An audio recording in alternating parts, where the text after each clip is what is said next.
I know we've talked about density a lot before, but one of the biggest things that people are always saying, how do you do X or how do you do Y?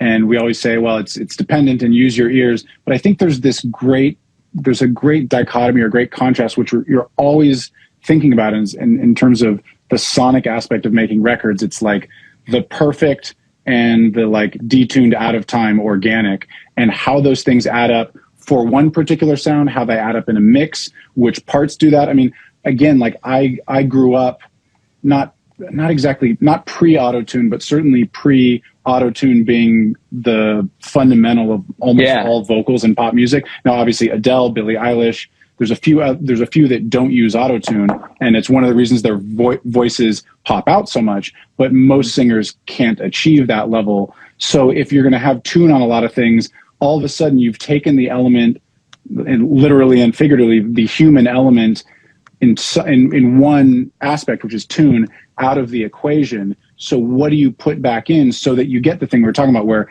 people are singing together? Basically, human beings respond to things that are imperfect but collective.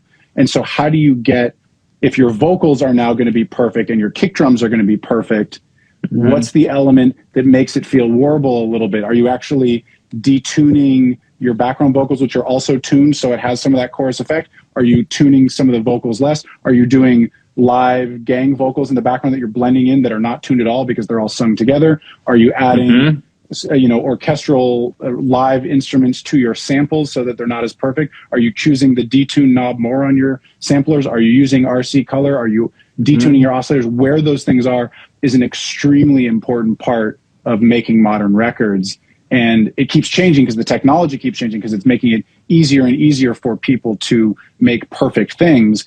But where does the imperfection come in? And it's very really difficult.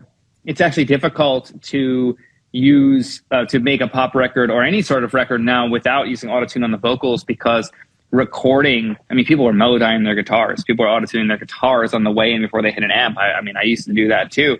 Everything's in tune, that if you don't put auto-tune on the vocal, then the vocal sounds out of tune, even though it's probably a really passable. Some of the best singers, like without auto-tune, will sound out of tune in relation to the recording, because the recording is so in tune. That's another whole issue here.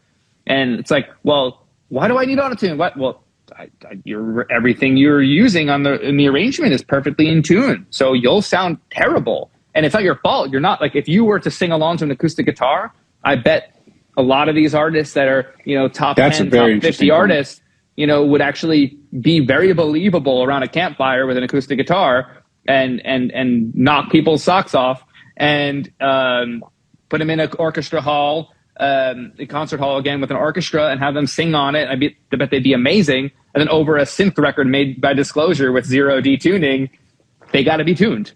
And it sucks to some degree. It's like you got to, pick your battles.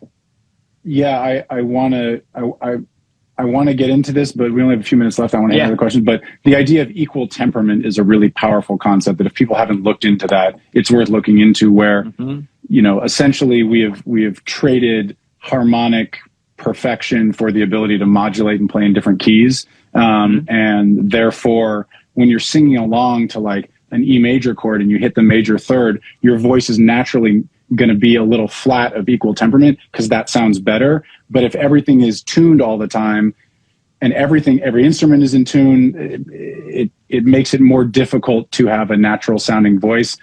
People should dig into equal temperament. It's worth a Google dive. Yeah. I mean, people were dipping and leaning into notes and pitches, and that was giving emotion, that was making a compelling here's the thing. People should look at Jacob Collier talking about equal temperament. There's a couple of great videos. Sure, he's the one to, he plays the note and he goes, ooh, and it's like, ooh, it's like slightly off, and you're like, oh, fuck, that's how it's supposed to.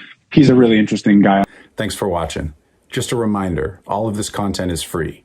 There's no secret knowledge here. There's no Patreon. We don't read ads. We don't have sponsors. We're just trying to build a knowledge base. All that we ask in return is that you share it with somebody. Thanks so much.